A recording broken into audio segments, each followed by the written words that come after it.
Good afternoon, buenas tardes. My name is Arzu Oscar. I'm the chair of Arts Alive at SDSU, and we would like to begin our programming by acknowledging the Kumeyaay people, traditional custodians of the land on which we gather today, and pay our respects to their elders, past and present. We are here today for the panel conversation on disability perspectives on contemporary art in conjunction with the Rescript exhibition at the University Art Gallery. We hope that you have seen the exhibition already and you will go see it again after this conversation with a new perspective. Our panelists today are Dr. Amanda Cachia, who is a curator of Rescript, a lecturer faculty at art history at the School of Art and Design. Dr. Yetta Howard, our moderator, professor of English and comparative literature at San Diego State University. They will be in conversation with two Rescript artists, Bhavna Mehta, who is a San Diego based artist, and García, Jácome, who is joining us from Mexico City today. As Arts Alive at SDSU, our mission is to promote creative research and interdisciplinary collaboration on campus. Discovery Series is an annual selection of university-produced art exhibits, performances, and film screenings that explore sociopolitical and cultural issues through the transformative lens of creative arts. The panel conversations allow us to explore the creative processes and give us an opportunity to hear from the creatives and scholars so we can get a sense of the cultural, social, and political movements that influence and inspire the creators. I would like to thank the SDSU leadership, the Campanile Foundation Adams Endowment, and One SDSU for their support to Arts Alive SDSU. In addition to thanking all our brilliant panelists today for being here, I also want to thank Elizabeth Allison, the Public Affairs Specialist for Arts Alive, who was greeting you outside, and Chantal Paul, the Galleries and Exhibitions Coordinator for the university. Finally, we invite all our students to look into our Arts Alive SDSU certificate program. Students can get credit for attending events like today's, earn a certificate, and for graduating seniors, you can earn an honor cord to wear with your graduation regalia if you attend a certain number of events throughout your academic journey. So please help me in welcoming our brilliant panelists today.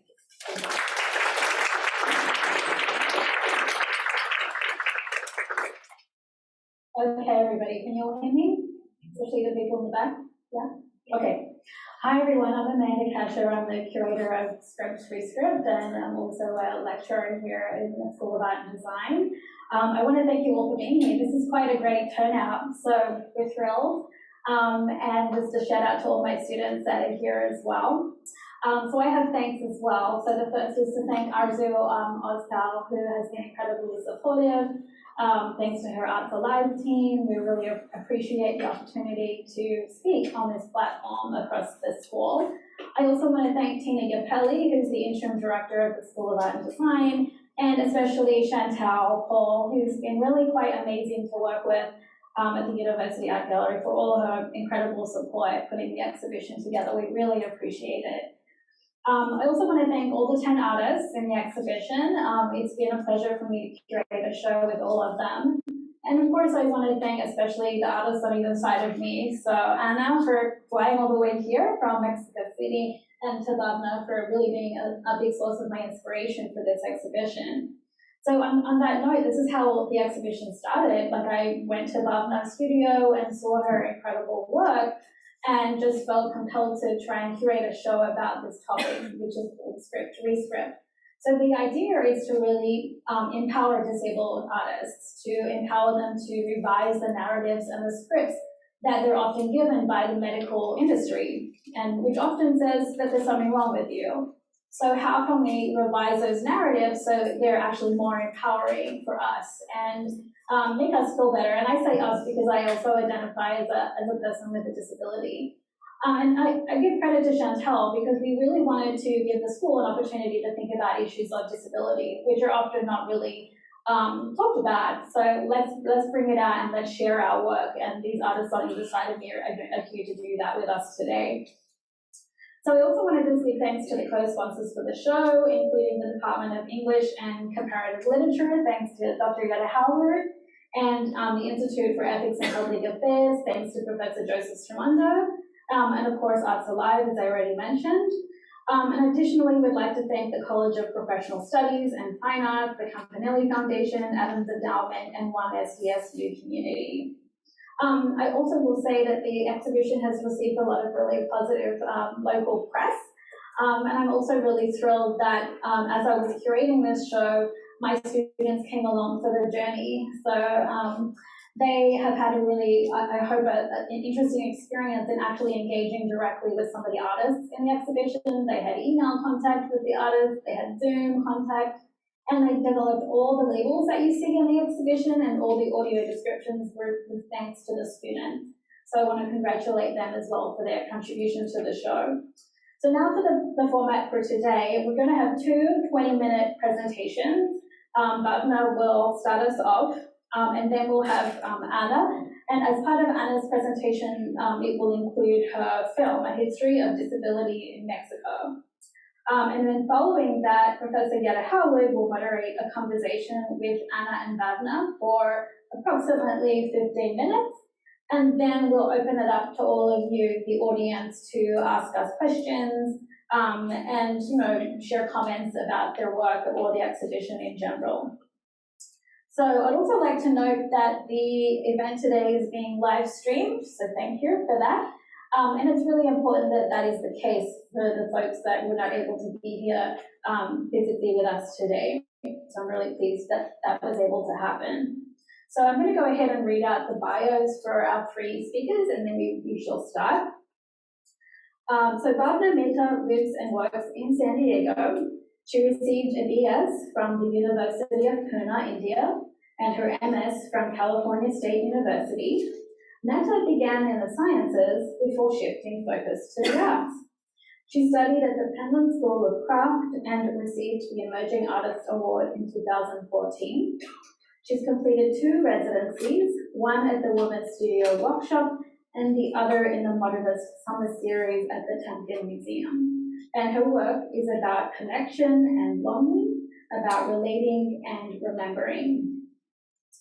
So Ana García Jácome is a Mexican-born artist whose work focuses on disability and the interaction within society and culture.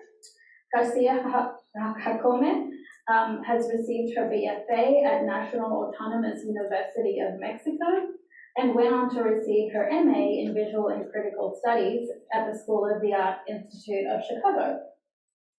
Her work employs a mixture of mediums from the everyday and from official documents, and an overarching theme in her work is the way that society views disability and how that perception can be reworked through new narratives. And then, last but not least, is Dr. Yetta Howard, who is Professor of English and Comparative Literature at San Diego State University. Dr. Howard publishes extensively on and is an educator of cinematic, sonic, graphic, performance-based, and body art. Howard is the author of Ugly Differences, Queer Female Sexuality in the Underground, the editor of Rated RX, Cherie Rose with and after Bob Flanagan, and is at work on a new book project entitled Erratic Erotics, Experiments in Sexuality and Mortality. So please join me in welcoming our three speakers and panelists today.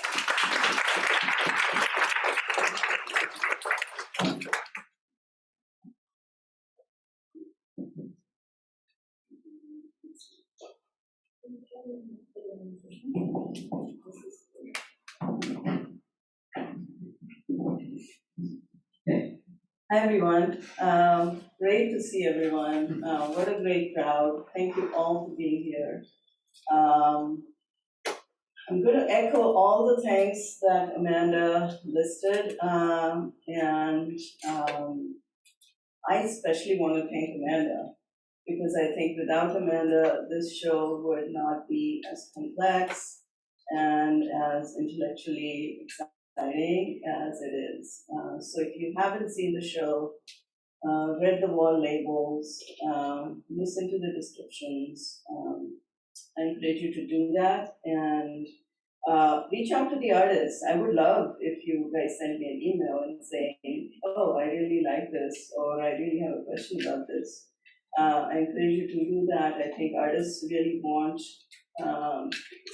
their audience to tell them something, what happened. And I thought today I would talk a little bit about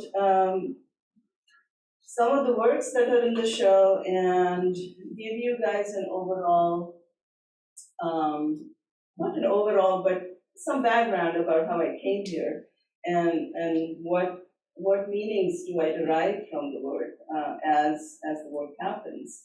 And I titled this presentation Embroidery Stories because embroidery to me just doesn't mean thread and needle and stitches and pattern, but it also is kind of sort of a big word. It means how do we stitch ourselves together? How do we make these connections? What does embroidery really mean in terms of building on care of those connections? So I think embroidery, the word embroidery really the word can be stretched a little bit to encompass all those meanings. These are my basic tools. Anybody who's stitched or done embroidery will recognize most of these tools. And I present the slide mostly because the tools are so simple. They're cheap, they're simple, they're very portable, and so embroidery is really a very, it's very doable in a lot of different ways. I wish I knew who the photographer for this slide was because I really love this slide. I love this image of two women embroidering together. For me, it really presents the way I learned embroidery as a kid and as a young woman in my family. It's not really, this doesn't represent exactly how we were doing it, but we were doing it as a community in the family. Women, namely my mother, my aunts, my cousins, my neighbors, we gathered together to make patterns, to embroider clothing, to make bedspreads for new brides. You name it. There was a lot of intention, I think, and decoration is also a word that comes up with embroidery. And so, to do things together was how I think about embroidery when I think about it. These are kind of the roots of my learning. I grew up in India. I lived in India until I was 22 before I immigrated to the United States. So a lot of these lessons and a lot of these kind of memories, I carry them with me and use them. I'm starting to sort of really call upon them in my work and see what happens. This is a very typical pattern. The name of this piece, not this particular piece, but the name of this kind of style of embroidery is called chaklo. And chaklo was traditional from the part of India I come from, which is Gujarat. I remember making many of these when I was younger, and they would be hung in people's rooms and be kind of like a welcoming thing for guests. And they're very colorful, they're kind of very densely embroidered, and the patterns are sort of traditional, but also very repetitive. Colors are very vibrant. Stitches are very they use lots of different stitches, and this when I see this, it's home. This means home for me.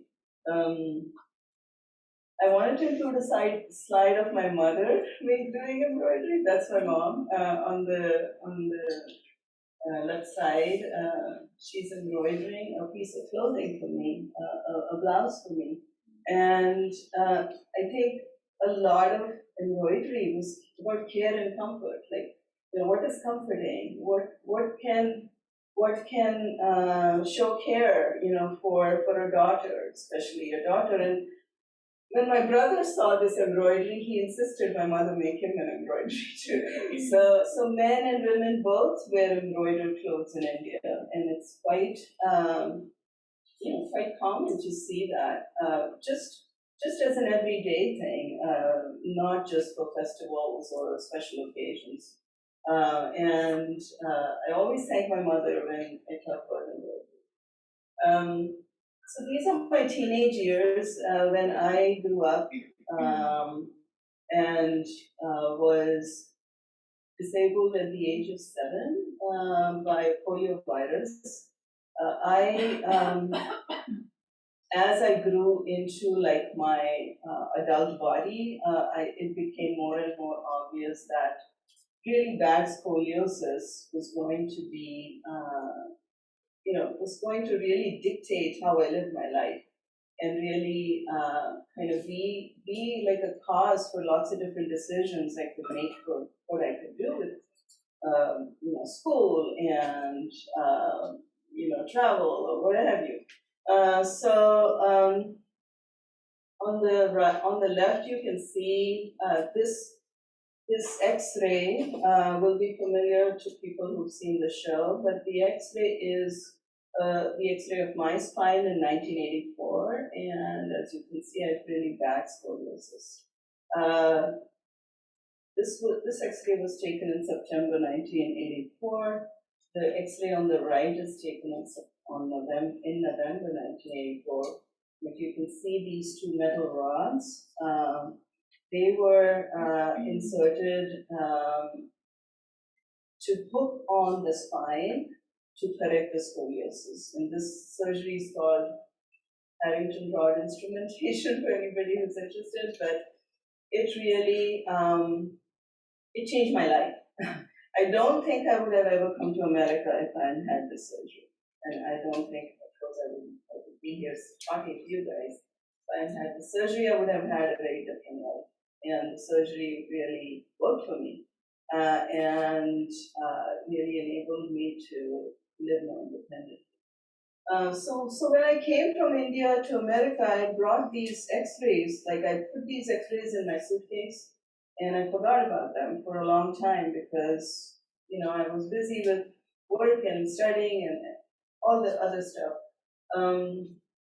And during the pandemic, I found these X-rays, and I found that I was looking at them as an artist, and I found that they were so interesting from that perspective because they were really, like, they were my body. They were really showing me something that I sort of don't think about too much.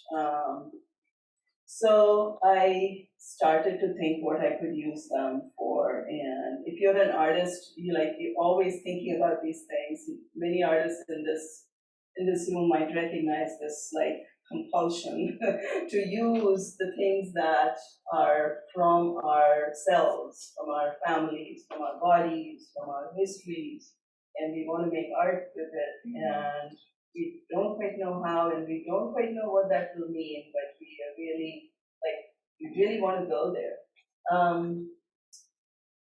And I also was reading a lot of literature about body and land at this time because everything had slowed down. I had time to read and I had time to reflect. And I want to read these two quotes, especially because they just have a lot of meaning for me. Poet Natalie Diaz writes, our lands and our bodies are connected in a way that creates a specific knowing of each. They cannot be parted. They exist as extensions of each other. The word for earth, land, dirt is aman. The word for body is iman. and I'm probably pronouncing this wrong. The abbreviations for both are Mat. Mat is the prefix that begins many Mojave words that describe or are connected to the body and the land. Our language is corporeal, carrying with it both the body and the land. Body as place. Writer Lydia Yuknowitz says, what if the body had its own point of view? So these kind of real deep thoughts were like, just coming for me. And I was looking at art by Yetta, who used her body in a lot of different ways to make her work and to talk about the earth and how a woman's body is like the earth. And also photographer Laura Aguilar, who made work in California and used her own body to connect land and body. I'm deeply affected by these artists making these works. Another artist is the Indian artist who was actually born in the UK but now lives in India. Her name is García, and García also is very influential for me in terms of how she relates body and land, body and surface, body and skin. This particular work is called The Skin Speaks a Language Not Its Own. And it's an image of an elephant, and its body is covered with the bindi. Now the bindi is the dot that Indian women wear on their foreheads. And if you look at Bhartike's website, you will see close-up images, and the whole surface of the elephant is covered with the dots. And so that gives me like a lot of permission to use very small marks to make work, which is what I started doing when I was embroidering beads on X-rays, and really thinking about the bead as a very small thing that can accumulate to make an image and tell a story. So this particular work is called Poliovirus, and who wasn't thinking about a virus during the pandemic, right? And so really, like all those ideas, all those things, everything that happens around us starts to kind of filter through to create the image. A couple of other X-ray embroideries with beads, and thinking really about what is inside the body. The beads are used to decorate outside the body, but what can you tell about what's happening inside the body using these very tiny, very small, very colorful, textural marks?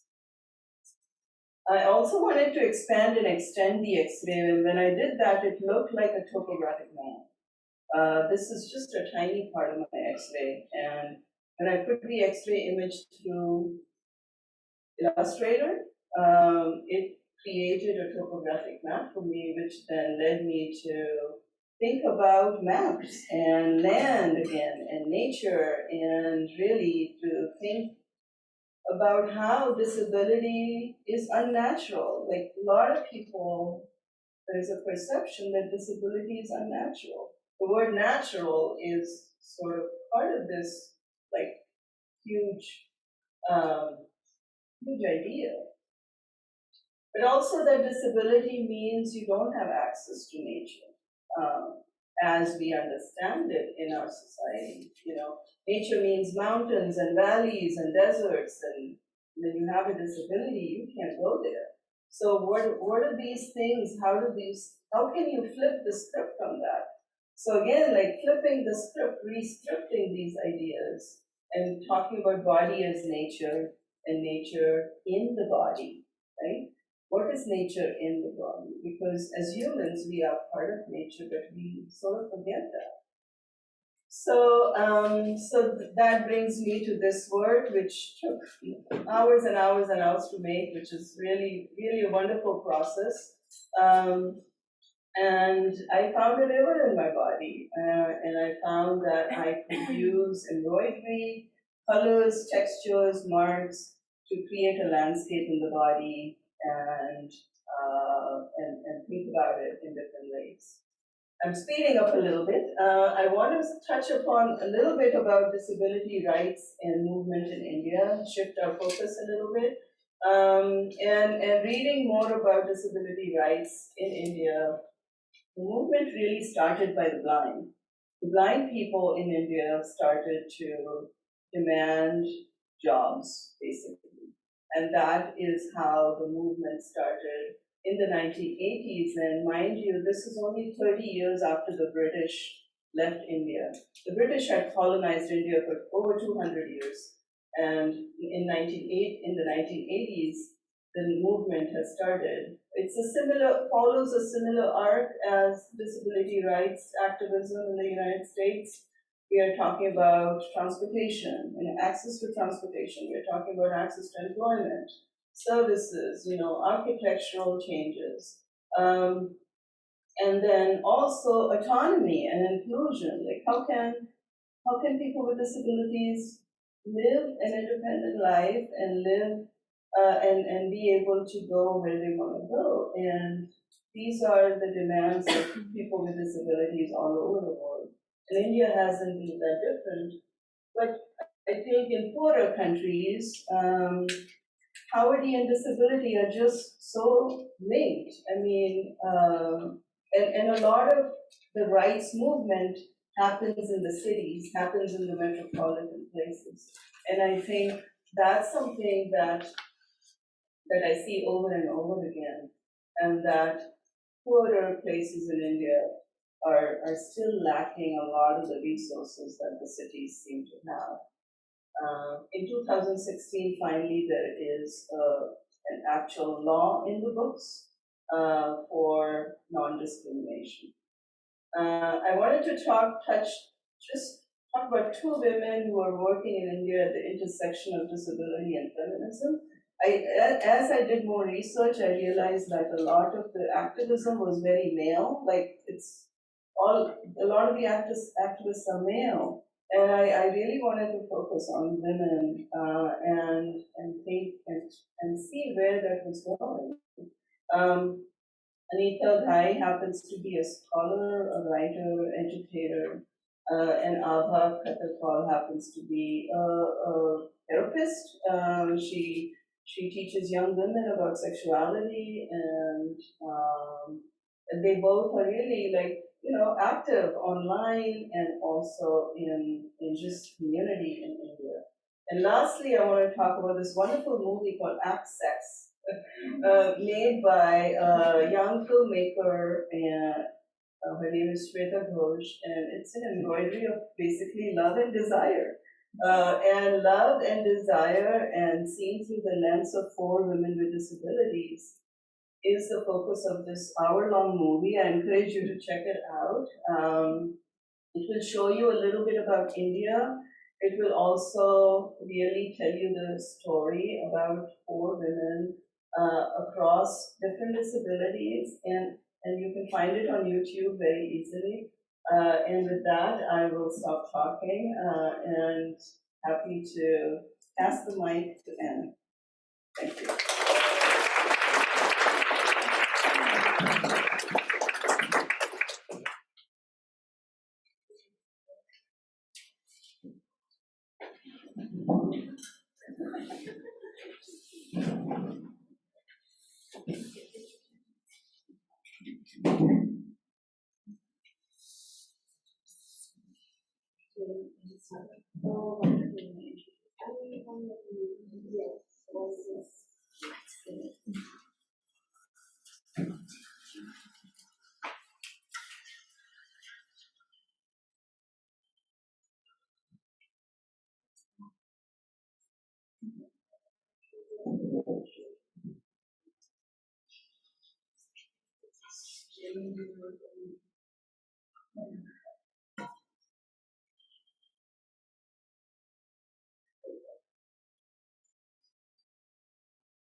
Hello, and I also want to say thank you to everyone involved in bringing me here. I'm really excited to be here. I've been following the work of Amanda and several other artists in the show for a while, so this means a lot to me. So today I'm going to present a short film, a different one from all the work that I have in the exhibition. So I'm going to give a brief introduction and then play it. It's about 15 minutes, so please stay.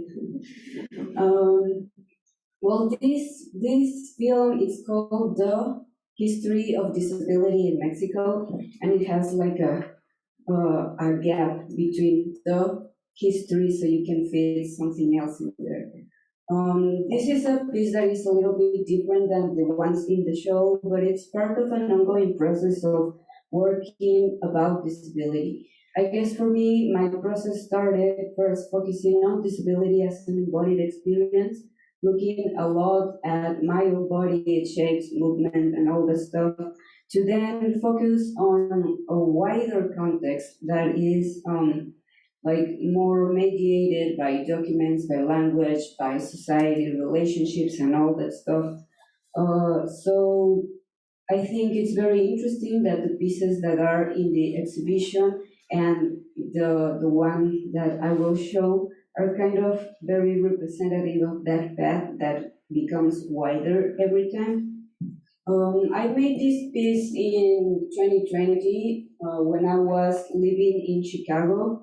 So it was made from the distance, looking at Mexico from the distance. So now that I'm back living in Mexico, it's very interesting to look at it and to see how everything that has happened ever since kind of changed my thoughts about the situation a little bit.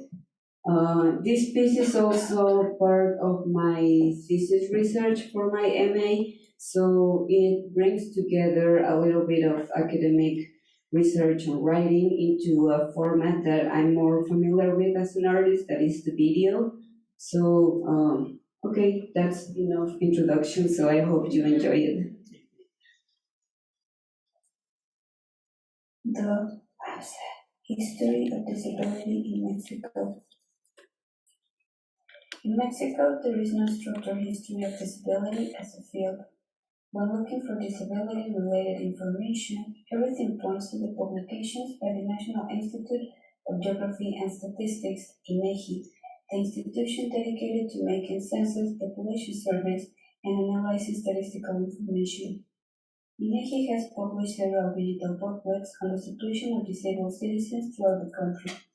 These booklets start with a short introduction addressing the criteria and definitions used for designing the surveys, the methodology for information gathering, and for the final analysis. In the booklet published in 2013, the introduction starts by giving a brief review of the history of disability.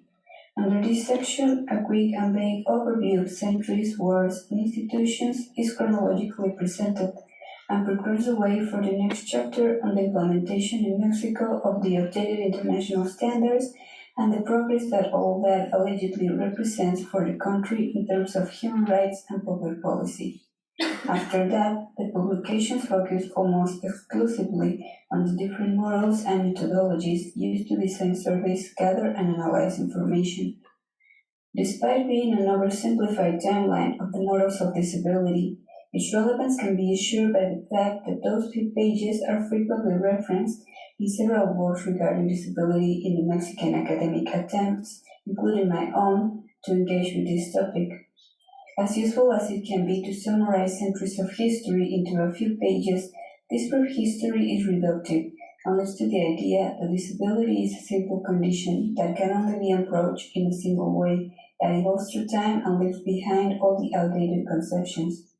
But the reasons for that set of changes and the actual understanding of what the works and models contain are kept away from the narrative, which instead focuses on how updated the Mexican approach to disability is and how important human rights are. And although human rights are certainly important, it seems unlikely that people will understand where this focus comes from, or why claims for rights are still insistently being made by persons with disabilities. It seems unlikely that people would fully understand what disability refers to with a conceptual change, that it has been defined with different words throughout time, and how things named by that word change according to culture, time, and space. However, if one thing is clear in this simplified history put together by INEGI, it is that disability has always been there. Then, where should we look to if we want to know more or we want others to know more about it?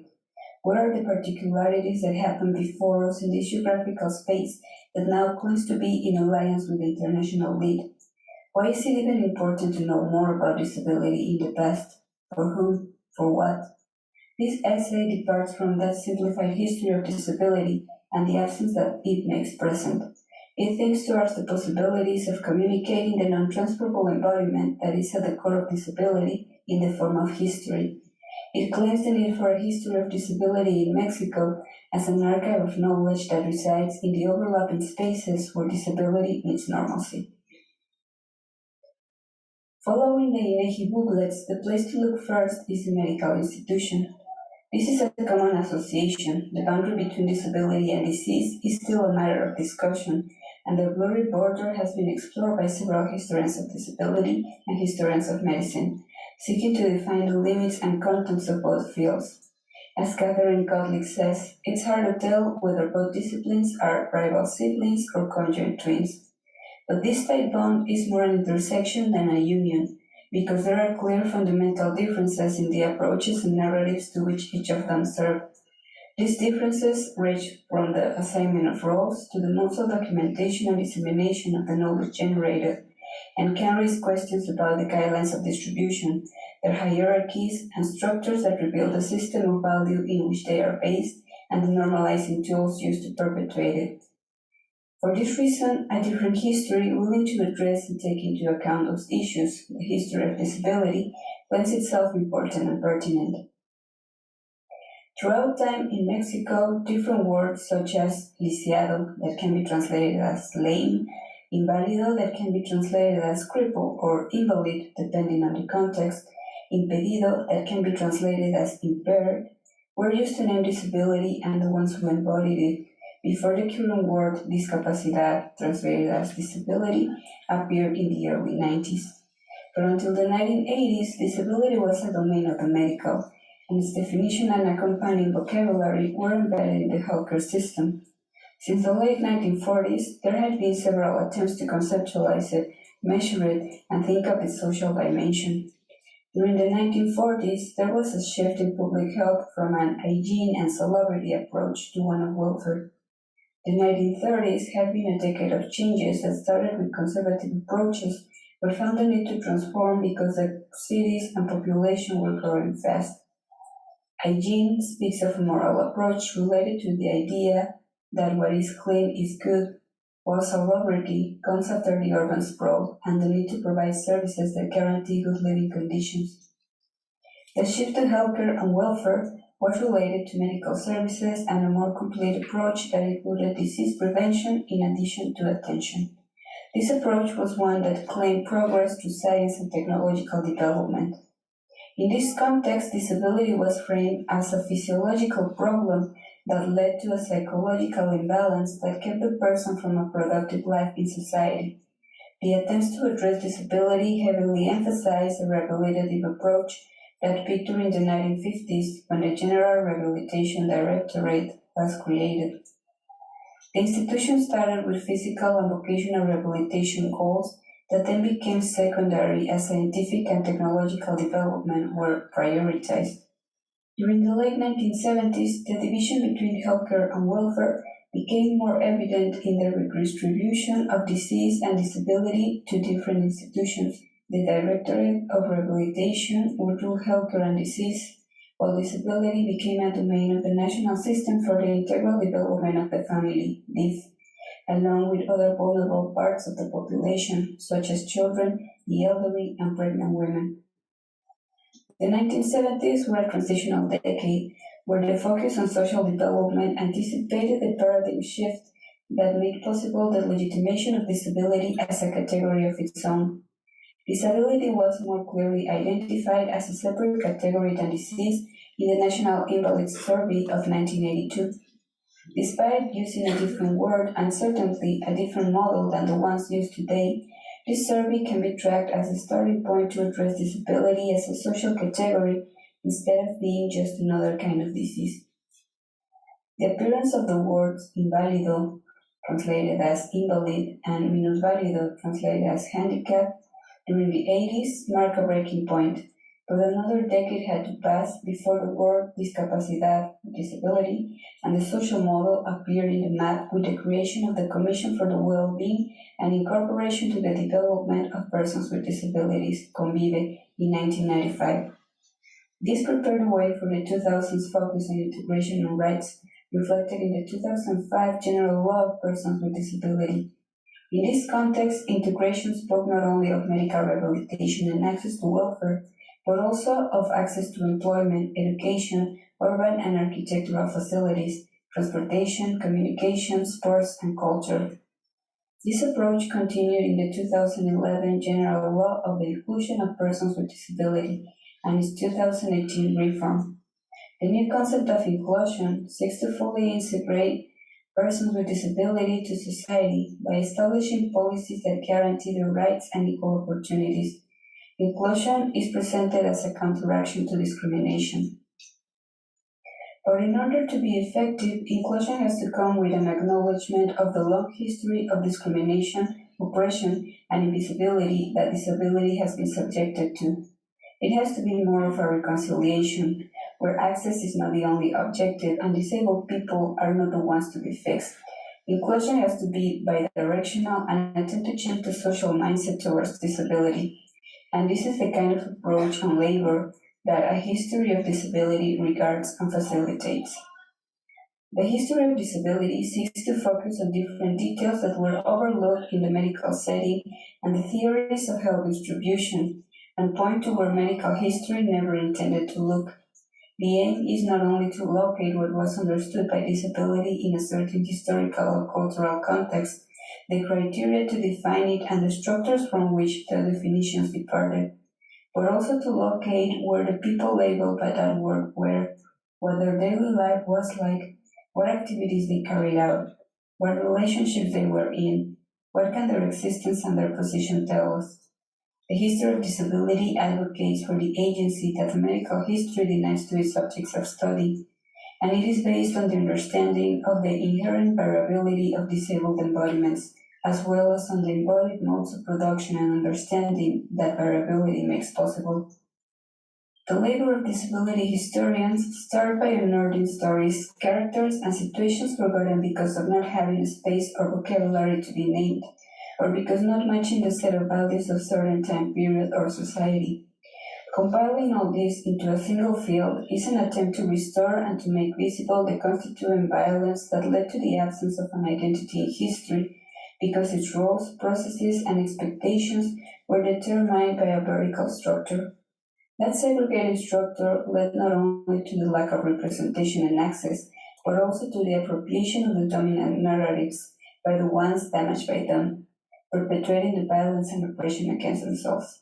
Thus, the challenge now is, borrowing the words of Ariela Zulay, how to write a history that does not partake in preserving the constituent violence, a history that is not merely its reiteration. As Zulay makes a call to identify in the archive and history the moments or events where other options could have been chosen, to use them as a starting point for a potential history. This potential history is one that could have happened if other conditions had been chosen by the authorities, other words stated, or other values recognized. It is an imagined alternative reality that allows us to rethink both the past and the present, because each moment of the present can also be the starting point for infinite potential stories.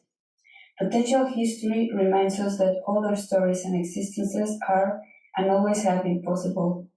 With this in mind, the endeavor of a new field like the history of disability is to identify the starting points for potential histories of disability and build an archive that includes both the unseen or silenced histories that did happen and the imagined histories that could have been possible if those breaking points had been recognized before. In this way, the history of disability could be an accumulation of pieces taken from the most diverse fields and sources, a body made of overlapping fragments that complicated other fields. This is not to separate them from their original places, but to open up new starting points to restore history and rearticulate it in ways that serve as new parameters for documenting the representation and narratives of disability in the future. This attention to the unnoticed intersections can help to build history not as a chronological timeline, but as an overlap of stories, events, and understandings that can weave into each other. Because in the end, disability is anachronistic. It is more an accumulation of all historical perceptions that continue to coexist and manifest themselves in different ways in the present. In order to piece together the field of disability history, we must keep in mind the modes of production of knowledge and meaning that only this embodiment can give us. We must think about how to restore agency, what it has meant, and what it could mean if it departed from needs and desires stated in first person.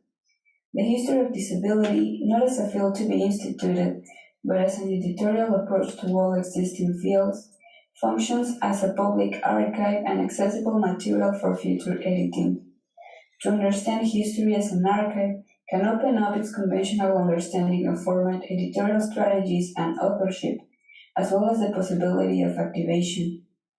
Leaving room for formats different than the text is moving away from the values instituted by Western tradition, and instead appreciating the knowledge that oral traditions, gestural sign languages, tactile codes, graphic representations have developed and kept within their users. There is also a relationship between formats, its structure, and the content they communicate that has to be taken into account when engaging in conversation, so that it meets the needs and respects the agency of all parts involved. In this context, the activation is an open invitation to engage in conversations, to keep editing and reconfiguring the body of the archive, and with that, the future of the real bodies that it represents. A disability history is constructed more by uncertainty than certainty, by continuous translations and adaptations to innumerable languages, understandings, forms, and scales, by daily tricks and strategies of survival and resistance, by trial and error, by a sharp observation and mapping of the environment that leads to an equally acute awareness of oneself. The challenge of a disability historian, archivist, or storyteller is to articulate the difference and specific existence of an embodiment that can only be fully understood by experience. The starting point of the restoration of disability in history lies in a personal reconstruction that involves both the abstract constructed and the physical sensorial knowledge that we have accumulated through experience, because, as Joseph Greeley concludes in Editing Bodies, texts as bodies are extensions of the bodies that create them, and therein lies the mystery.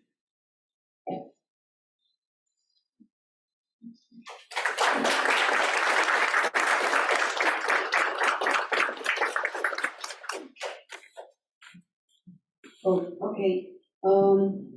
Well, just to conclude my presentation, I would really like to say that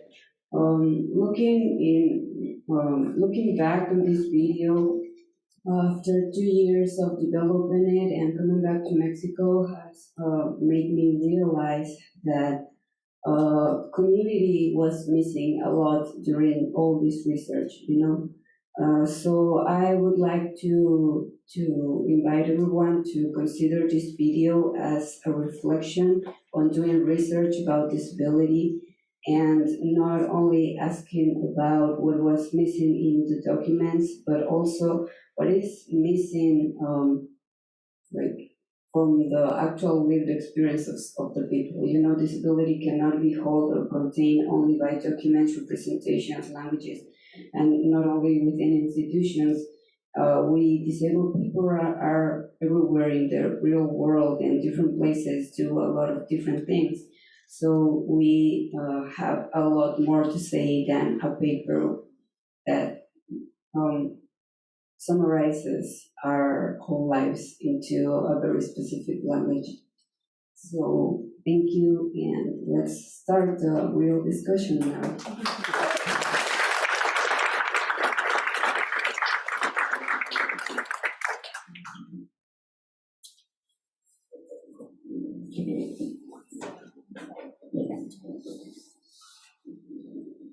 Can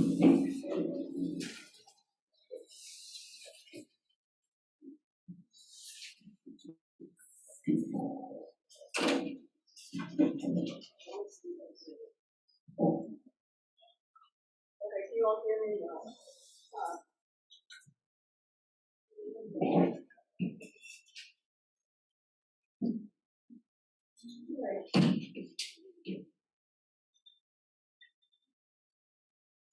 It's not working.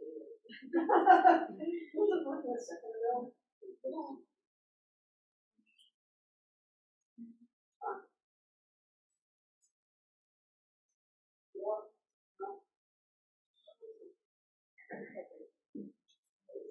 Yeah, I might have to go stand over there. All right. Little tech issues. All right. Well, first of all, I just want to congratulate Amanda, Anna, and Bhavna, particularly Amanda for curating such a memorable and really, really complex exhibit. And Bhavna and Anna, your work in there is, we could spend an entire hour sort of talking about those things. But since we just watched your film, I was wondering, I was struck by a lot of things, and there are things that are related both to what you're pointing out as these sort of historical erasures in relationship to disability justice politics, and just simply the history of disability. And I was wondering whether you could sort of address more some of these interplays between presence and absence that are very much reflected in the film, but also on more personal levels, how some of these concepts of presence and absence play out on sort of the personal level in the works of the exhibit. And I'm thinking of the foot drop pieces where you have the traces of the body visible, but of course the body itself is absent. And obviously how some of these things stretch out to the longer histories of erasure of these histories in Mexico and I would say in general, yeah. It wasn't working. Yeah, it's working. Okay.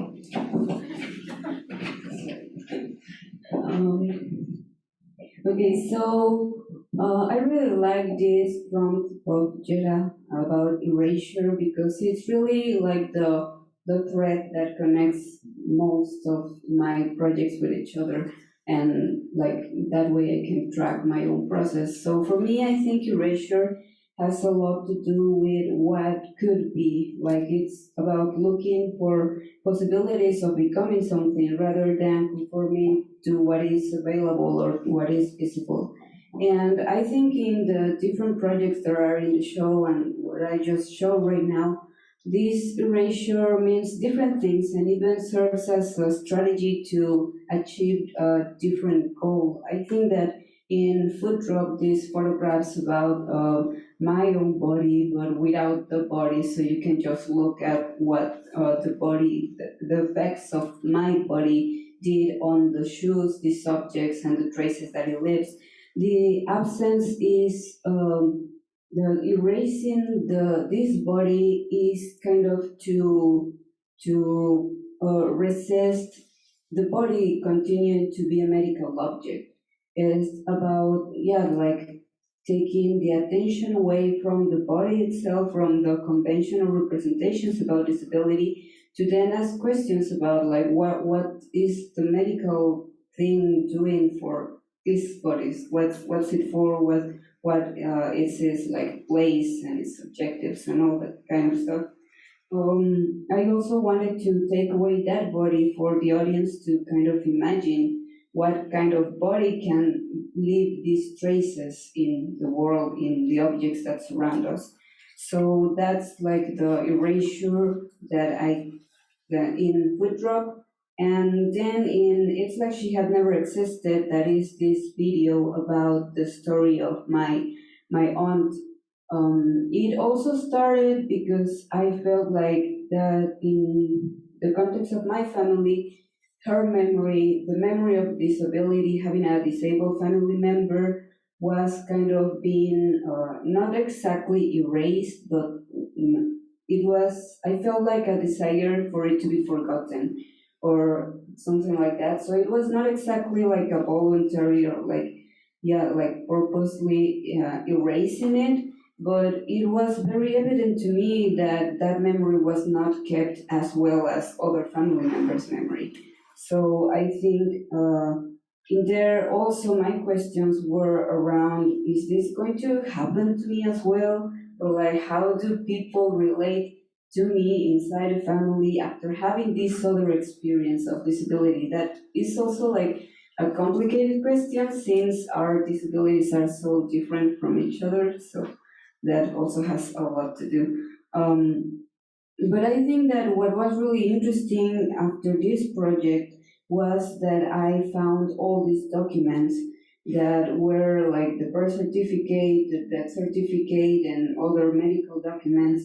And it was it really struck me that it was a different representation for the one that the photographs had, the videos had, and the memories that my family shared with me had. So it was like three different threads of representation, and it all those things helped me put together this kind of hidden or likely to be forgotten memory. So yeah, that's kind of two ways of erasure in this project, I guess. Yeah, thank you very much. And also in the film, your film that we just watched, I liked how cinematically some of those interplays were being employed. You have the blackout. You have the sort of superimposition toward the end too, while you're narrating this sort of scavenged history through the archival work. So really, really powerful. Really, really powerful. All right, just here. For Bhavna, I was struck by the backstory of finding the X-rays during lockdown, and that's in the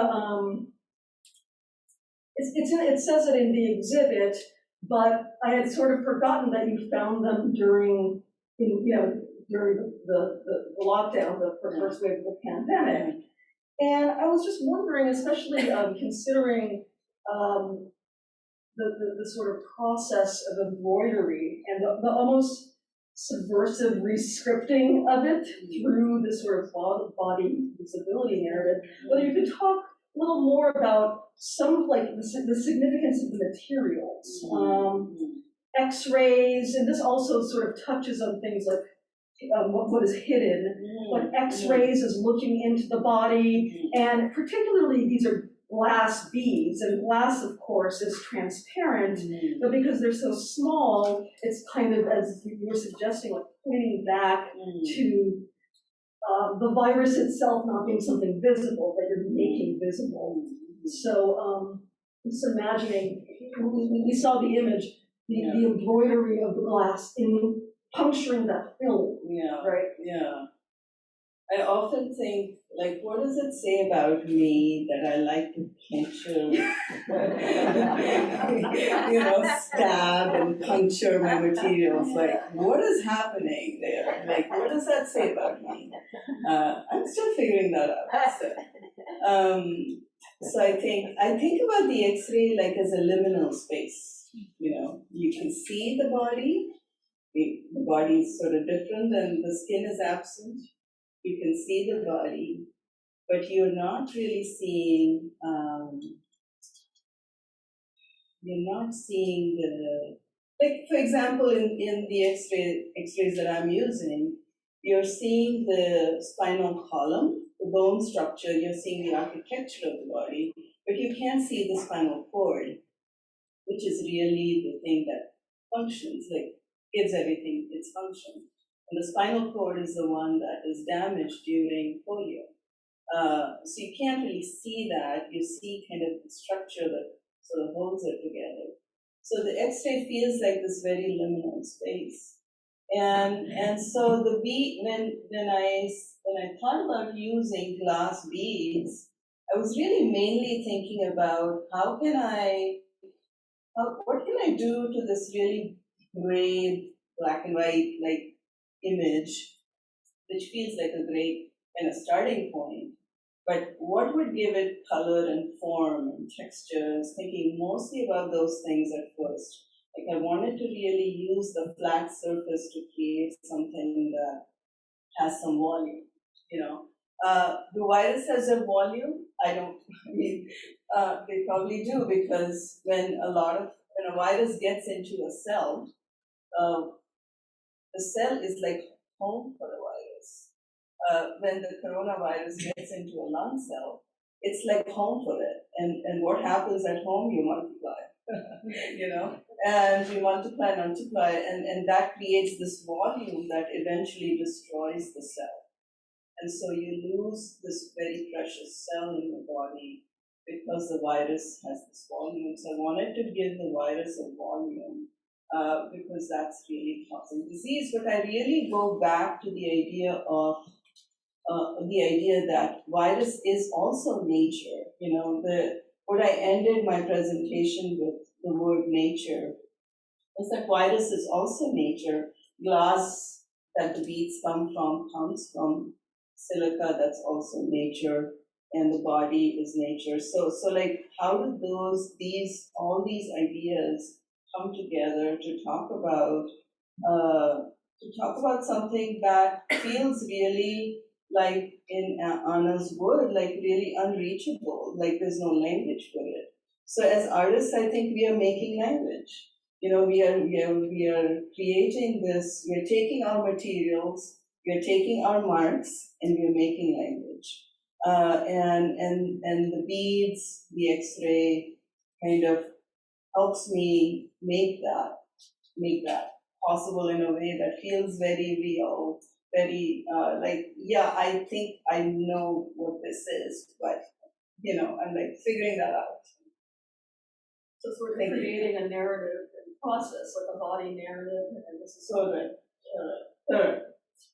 Thank you for that question. I have a question. I know we want to open it up to the audience, but I do want to make sure that Amanda, as curator, can just answer just one question. And if I could just plug your forthcoming book. What is the name of your forthcoming book? Which one? There's one that into the collection Curating Access. Yes, that's right. Yeah, so there's a new book that just came out a few months ago called Curating Access, Disability Art Activism and Creative Accommodation. Chantel has a copy if anyone wants to look at it. I'm hoping the library actually buys it as well. So the idea of that is there's over 40 authors in the book, and they're all writing about their experiences with disability in the museum, whether that's through their own individual art practice or as curators curating exhibitions where they're treating access materials, and by that I mean captions or audio description, and treating that as the art itself, which is really important. That's kind of like part of a new wave of disability art activism that's occurring. Actually, I'll just give a plug to the current issue of Art in America. It's a really prominent art magazine. The entire issue is dedicated to disability art and culture. So we're making a difference. So I'm really happy that we're starting to finally get the attention that we deserve. But we can open it up because I know we don't have much time left. Yeah, what's the name of the forthcoming monograph, Kelly? Yeah, that one is still up in the air. It's up for grabs, but I think I'm going to call it Contemporary Disability Art and Institutional Critique, and that's based on my dissertation, and it's currently under review with Duke University Press. So hopefully it'll be out in 2024. But these things take a long time. So yes, yeah. Well, Well, thank you, Amanda. And just maybe along those lines, the display strategies, it's from a sort of neutral, there's no such thing as neutrality, one would say, oh, this exhibit is very interactive, but clearly the Rescript is an example of what I would actually call curatorship. And of course that speaks to the titling of the exhibit itself. And so I wondered if you could maybe just a few more things about how you approach this from a sort of curatorial perspective. Yeah, I mean, I think the big thing, I know you had talked about the tactile components. Yeah. So people can go in and touch fabric samples, and there's one work by Dominic Quagliozzi where you can actually interact with it directly if you put on gloves. And so that's a really big part of my activism as a curator, is to try and have more tactile friendly works in the museum so that people that have different kinds of sensory disabilities and abilities, depends on which way you want to look at it, that they can engage with the work without having to necessarily rely on vision, because we live in an oculocentric culture. So touch is just kind of one component that I advocate for, that we need to incorporate more as part of our work, and certainly as part of my own practice as a curator. There's many more other aspects too, but that's just in fact, one chapter of my book to talk about touch and haptic activism. All right, I think we do have a little bit of time, not that much time, for some questions from the audience. Anybody have a question? I can bring over the mic, but it was not working a minute ago. Questions?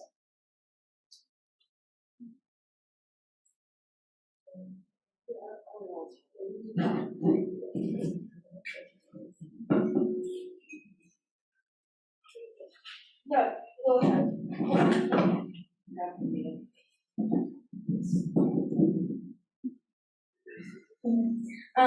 Can you talk a little bit about just the meaning of the name Rescript?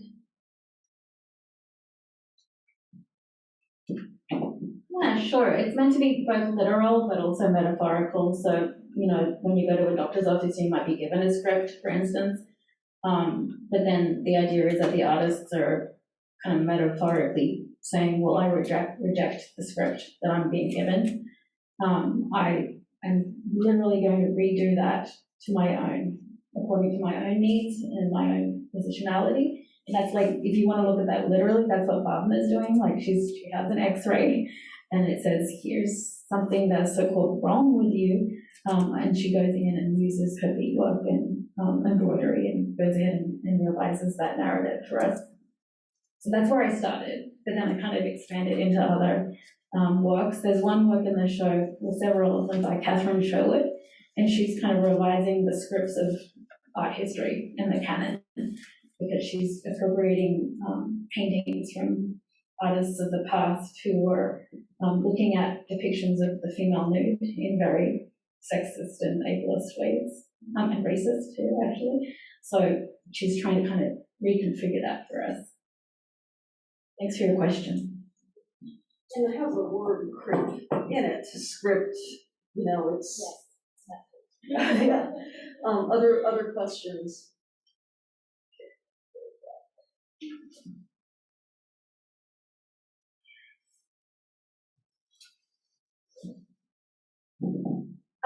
So this is a question for both artists, but specifically Bhavna.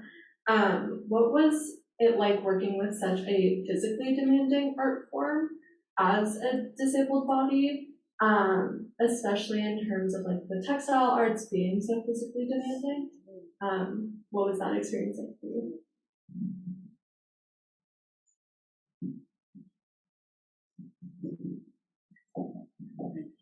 Thanks for asking that question. I actually had planned on making 2 large X-ray embroideries for the show. And at some point I can't. So I think as I have gotten older and more thoughtful about what really I want my body to be doing, I feel like it's totally okay to be less productive in a sense, you know. I think I also have to pace myself because I do everything with my arms and my hands. So if I spend too many hours in the studio, then I'm not going to be cutting vegetables for dinner. You know, that's basically my choices. So I think there's so much emphasis on productivity as an artist, and I want to take a back step, and I really want to examine, like, where is that taking me, and what stories are really, like, I'm trying to tell, and so those, you know, those decisions start to matter for all of us, but I think as disabled artists, we are really, like, thinking about them all the time. Do you want to say anything? Well, I would just add that for me, like, naturally shifting towards video work, it also has to do with it being more accessible to me, like both financially and physically. So yeah, that's also a thing that is in there under the surface of my work. Okay, we're at time. Thanks everyone for attending. Thank you, Amanda, and Bhavna. Thanks a lot.